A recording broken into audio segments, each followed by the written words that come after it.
भारत की बात लेकर हाजिर हूं मैं शोभना यादव। आज पूरे हिंदुस्तान में सिर्फ एक ही चर्चा है, एक ही बात का डंका बज रहा है कि 41 साल बाद भारतीय पुरुष हॉकी टीम ने ओलंपिक में मेडल जीता है। कांस्य पदक जीतकर हॉकी टीम ने कामयाबी की ऐसी सुनहरी कहानी लिखी है कि पूरब से लेकर पश्चिम तक और उत्तर से लेकर दक्षिण तक सिर्फ जश्न की तस्वीरें हैं।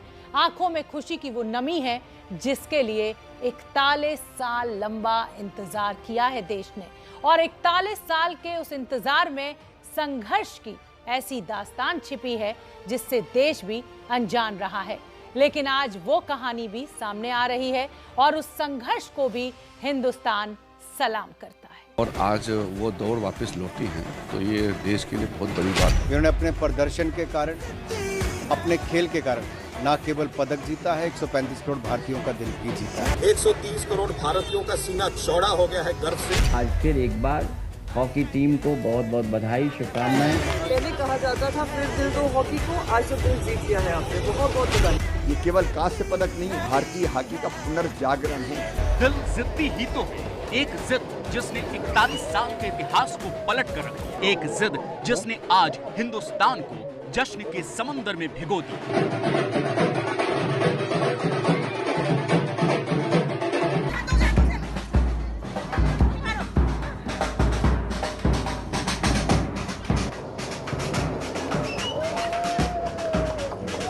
अगस्त महीने में दिवाली वाले पटाखों की गूंज सुनाई दे रही है क्योंकि पुरुष हॉकी टीम ने 41 साल बाद भारत की झोली में ओलंपिक का मेडल डाल दिया।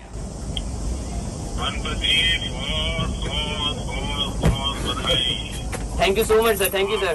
पूरी टीम को बहुत काम गजब किया है आपने, पूरा देश नाचा है।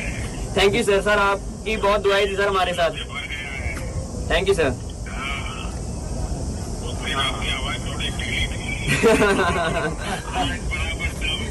सर आपका जो मोटिवेशन था वो काफी काम किया सर हमारी टीम के लिए। 15 अगस्त को प्रधानमंत्री मोदी ने हॉकी टीम को न्योता दिया है। इस बार जश्न आजादी बेहद खास होगा क्योंकि ये मेडल राष्ट्रीय गौरव को वापस जीत कर लाया है। आज ही ओलंपिक के मैदान पर देश के युवाओं ने हॉकी के अपने गौरव को फिर से स्थापित करने की तरफ बड़ी छलांग लगाई है।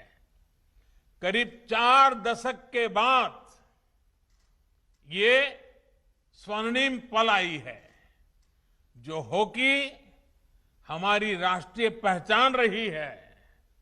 आज हमारे युवाओं ने उस गौरव को पुनः हासिल करने की तरफ बहुत बड़ा देश को तोहफा दिया है।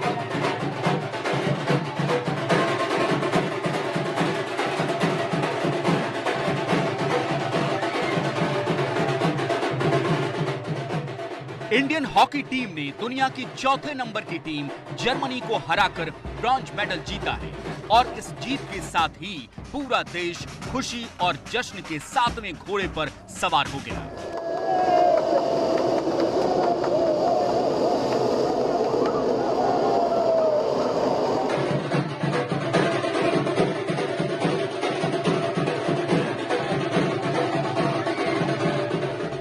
आंखों में भावनाओं का समंदर उमड़ पड़ा था। 41 साल बहुत लंबा इंतजार किया था देश ने इस पल के लिए, और जब वो मौका आया तो मानो समझ ही नहीं रहा था कि कैसे जश्न मनाएं, कैसे अपने दिल का हाल बताएं। मानो शब्दों ने निकलने से इनकार कर दिया था। बहुत स्पेशल हो गया, मुझे पता नहीं, समझ में नहीं, खुश हो कैसे डिस्प्ले करूं, मुझे समझ में नहीं, एकदम खुश हो गया, पता नहीं, आई एम स्पेशलिस्ट ना। 5 अगस्त ये तारीख सुनहरे अक्षरों में हिंदुस्तान के इतिहास में दर्ज हो गई है। वो तारीख जब विविधताओं से भरे इस देश के लिए जश्न की सिर्फ एक वजह थी। उत्तर से दक्षिण तक कोई भेद नहीं था। वाराणसी से लेकर इम्फाल तक और एर्नाकुलम से लेकर अमृतसर तक सिर्फ आतिशबाजी का शोर था।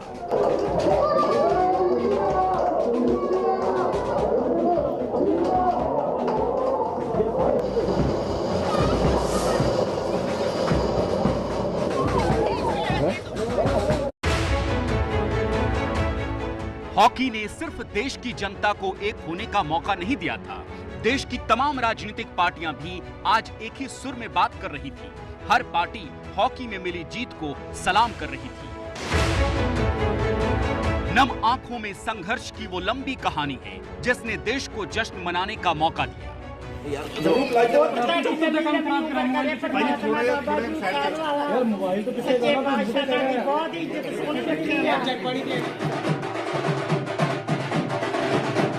टीवी स्क्रीन पर ढोल नगाड़ों की आवाज पर थिरकते लोगों की ये तस्वीरें मध्य प्रदेश के होशंगाबाद के चांदोन गांव से आई है। ये 21 साल के हॉकी प्लेयर विवेक सागर के घर की तस्वीरें हैं। पूरा परिवार ढोल के साथ भांगड़ा कर रहा है क्योंकि एक वक्त था जब इंडियन हॉकी टीम के प्लेयर विवेक सागर इतने दर्द में थे कि जिंदगी की लड़ाई लड़ रहे थे। 2015 में प्रैक्टिस के वक्त उनकी गर्दन की हड्डी टूट गई थी। इलाज के दौरान उनकी आंतों में छेद हो गया था। 22 दिन बाद जिंदगी की जंग जीती और फिर एक योद्धा की तरह मैदान पर वापसी की। विवेक के पिता कभी हॉकी का विरोध करते थे। आज उसी हॉकी ने पूरे देश में विवेक सागर का नाम रोशन कर दिया है। कह नहीं सकते, इतना ज्यादा अच्छा लग रहा है। खुशी के मारे आंसू आ गए थे जब ये फर्स्ट टाइम जब वो लास्ट एक मिनट का जो मूवमेंट था, ऐसा लग रहा था पूरे 41 साल हमारे सामने आ गए हैं। बहुत ही ज्यादा अच्छा लगा। इंडिया जीत गई है और सबसे बड़ी बात, सबसे अच्छा ये लगा कि विवेक जिसने पहली बार ओलंपिक में शिरकत की थी वहां से मेडल लेके आया है, तो थैंक टू गॉड। हॉकी में ब्रॉन्ज मेडल के मैच में भारत ने जर्मनी को 5-4 से मात दी है। मैच के पहले क्वार्टर में पिछड़ने के बाद भारतीय टीम के सिमरनजीत सिंह ने पासा पलट दिया था। जर्मनी ने दूसरे ही मिनट में पहला गोल कर दिया था। पहले क्वार्टर में भारत 0-1 से पीछे था, लेकिन फिर 17वें मिनट में सिमरनजीत ने गोल करके 1-1 की बराबरी करवाई और फिर 34वें मिनट पर 5वां गोल दागा था। मैच के हीरो सिमरनजीत सिंह यूपी के पीलीभीत के रहने वाले हैं। मंझोला गांव में उनके परिवार ने जैसे ही देखा कि भारत जीत गया है, जश्न का आगाज हो गया।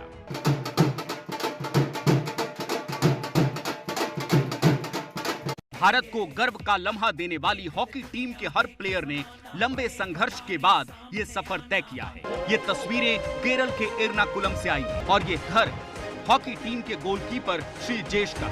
आज देश और अपने परिवार को ये खुशी देने के लिए श्रीजेश 12 साल की उम्र में ही अपने घर से कई मील दूर रहा करते थे ताकि प्रैक्टिस कर सके। आज मैच जीतने के बाद श्रीजेश ने ट्वीट किया कि अब मुझे मुस्कुराने दो। ये लम्हा श्रीजेश के लिए बेहद खास था क्योंकि वो 21 सालों से हॉकी खेल रहे हैं और सबसे लंबे वक्त से ओलंपिक में मेडल जीतने का सपना देख रहे थे। आखिरी 6 सेकंड में जर्मनी को एक पेनल्टी कॉर्नर मिला था, लेकिन जर्मनी उसे गोल में कन्वर्ट नहीं कर पाया क्योंकि श्रीजेश गोल पोस्ट पर हिंदुस्तान की दीवार बनकर खड़े थे। लेकिन आज हिंदुस्तान को यह जानने की जरूरत है कि देश 5 अगस्त को हॉकी में मेडल की जिस खुशी में डूबा है, उसकी पटकथा लिखने में एक नाम ऐसा है जिसके जिक्र के बिना यह सुनहरी कहानी पूरी नहीं हो सकती। वो नाम है ओडिशा के मुख्यमंत्री नवीन पटनायक का। Namaskar. Many congratulations to our hockey team. The whole of India is so excited, as is Odisha, of course. We are all behind you and we wish you the very best. Sure, sir. 74 साल की नवीन बाबू hockey को मिली जीत के हकदार हैं क्योंकि जब सबने हाथ खींच लिए थे तब नवीन बाबू ने ही महिला और पुरुष दोनों हॉकी टीम को स्पॉन्सर किया था। दरअसल सहारा ने साल 2018 में भारतीय हॉकी टीम को स्पॉन्सर करने से मना कर दिया था। तब उड़ीसा सरकार ने हॉकी इंडिया के साथ भारतीय हॉकी टीम को स्पॉन्सर करने के लिए 100 करोड़ रुपए का कॉन्ट्रैक्ट किया था। अगले 5 सालों तक के लिए ये कॉन्ट्रैक्ट हुआ था। तब इतने महंगे कॉन्ट्रैक्ट को लेकर बड़ी आलोचना हुई थी। लेकिन आज हिंदुस्तान ओडिशा के मुख्यमंत्री नवीन पटनायक की तारीफ करते नहीं थक रहा। पूरा सोशल मीडिया थैंक यू नवीन बाबू से भरा हुआ है। और शक्ति इंडिया का आज जो नारा है, जो पहले फिल्मों में सुनाई जाता था, वो एक्चुअली हकीकत में परिवर्तित हुआ है। और इसमें मैं माननीय मुख्यमंत्री श्री नवीन पटनायक जी को जरूर धन्यवाद दूंगा। जब स्पॉन्सर्स नहीं मिल रहे थे हॉकी टीम के लिए, तब माननीय मुख्यमंत्री सामने आए। नवीन पटनायक का झुकाव शुरू से ही हॉकी की तरफ रहा है, क्योंकि वो दून स्कूल में थे तो गोलकीपर हुआ करते थे और अब नवीन पटनायक ने राउरकेला में 20,000 लोगों की क्षमता वाला देश का सबसे बड़ा हॉकी स्टेडियम बनाने का ऐलान किया है। नवीन पटनायक ने हॉकी टीम को यहां तक पहुंचाने में अहम भूमिका निभाई और अब पूरी टीम पर हर राज्य से इनाम की बरसात हो रही है।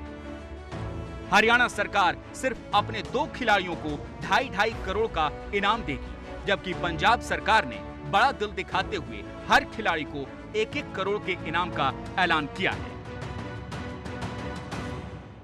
सुबह में 41 साल से चला आ रहा हॉकी का सूखा खत्म हुआ तो शाम को कुश्ती में रवि दहिया ने सिल्वर मेडल जीतकर देश का सीना गर्व से चौड़ा कर खिताबी लड़ाई रवि दहिया ने जबरदस्त तरीके से लड़ी। हालांकि 57 किलोग्राम फ्री स्टाइल कुश्ती में रवि दहिया रूसी पहलवान से हार गए और भारत को गोल्ड दिलाने से चूक गए। रवि दहिया ने सिल्वर मेडल जीतकर आज भारत की झोली में 5वां मेडल डाल दिया। शाम को जब रवि दहिया का मुकाबला शुरू हुआ तो हरियाणा के उनके गांव में जबरदस्त उत्साह था। सैकड़ों की भीड़ रवि दहिया का हौसला बढ़ाने के लिए उनके घर पर मौजूद थी। रवि दहिया ने सिल्वर मेडल जीतकर न सिर्फ सोनीपत के अपने गांव नाहरी का नाम रोशन किया है, बल्कि पूरे देश को उन्होंने गर्व करने का मौका दिया है। ओलंपिक में सिल्वर विजेता रवि दहिया के घर की एक-एक तस्वीर देश को दिखाने के लिए एबीपी न्यूज की टीम नाहरी गांव में मौजूद थी। सिल्वर मेडल जीतने के बाद हमारी रिपोर्टर प्रीति दहिया ने रवि की मां से बात की, जो अब बेटे के आने का इंतजार कर रही हैं। तो आप घर आएगा तो उसको क्या खिलाओगी? खुआएंगे, उसने बढ़िया था, स्वागत करेंगे उसका।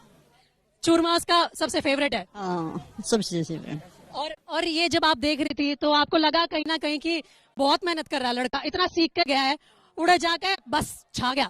क्या करें? क्या कहोगे आप उसको? जब वो घर आएगा तो आप क्या कहोगे? कुछ नहीं कहो, माँ बेटे बढ़िया करे। बढ़िया करा, बढ़िया करे। सीधे से लोग बोल रहे कुछ नहीं कहूंगी बेटा, बहुत अच्छा किया। कहूंगी माँ बढ़िया करे बेटा, कोई बात ना, मैं अगली बार गोल्ड लेकर आएगा तारा भैया। और वहाँ पे कुछ बंधवा के ले गया था आपसे चूरमा वगैरह? ना, कुछ नहीं ले गया वो। घी वगैरह दिया था आपने बांध के? दिया था। कितना दिया था?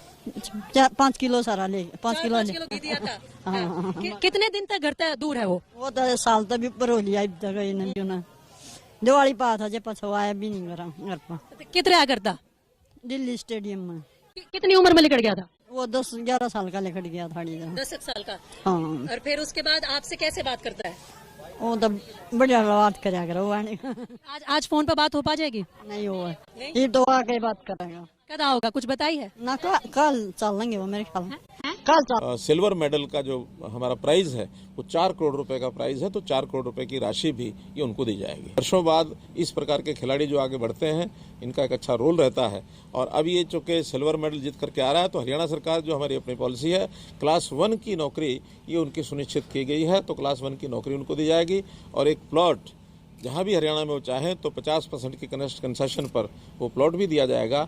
और मैं घोषणा करता हूँ कि इनका जो गाँव है नाहरी गांव में जो आधुनिक विश्वविद्यालय सुविधाओं से लैस जो है रेसलिंग का एक इंडोर स्टेडियम ये भी बनवाया जाएगा, और ताकि ये और खिलाड़ियों को उस प्रकार से इंडोर स्टेडियम में रेसलिंग के गेम के माध्यम से उनको प्रोत्साहन दे सके।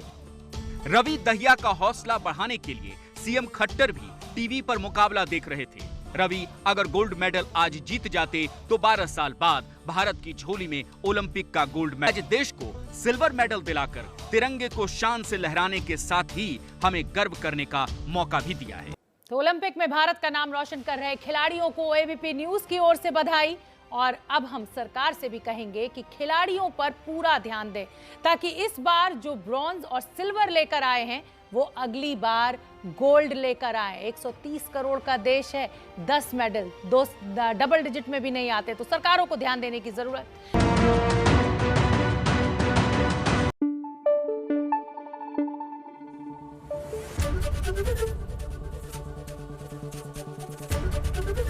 एबीपी न्यूज आपको रखे आगे।